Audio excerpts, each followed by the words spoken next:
As an avid reader, here are my top 10 most controversial opinions that I strongly stand by, and whether or not you agree with them is up to you.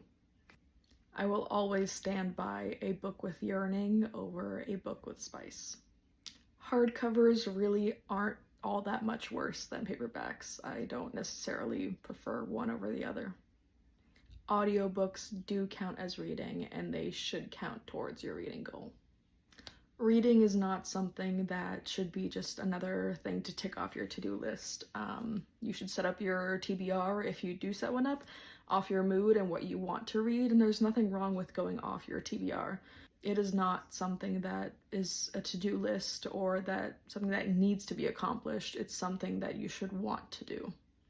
A movie can be better than a book. Book talk tables should be kicked out of bookstores. You do not have to read what we consider classics to be educated or well-read. You can read those contemporary romances and still be educated and well-read. Translators' names should also be on the book covers. They put in a lot of effort and a lot of work to get that book translated for us readers, and their work should be honored. Text that is more difficult to read or understand or decipher does not necessarily make it more artful. You shouldn't have to look up every single word of a book to understand what it means, and that doesn't necessarily make it any more valuable than another book on your shelf. Last but not least, taste is not static. You do not have to just read romance or just read thrillers or be afraid to take a stab at, contemporary fiction.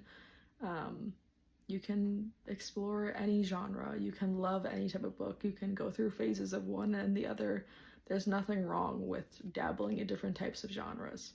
If you do not agree with any of those opinions, sorry to say, I do. And if you do agree with those, or if you have any others that I didn't mention and you thought that I should, please drop them below. I'd love to hear your controversial opinions. See you in the next one.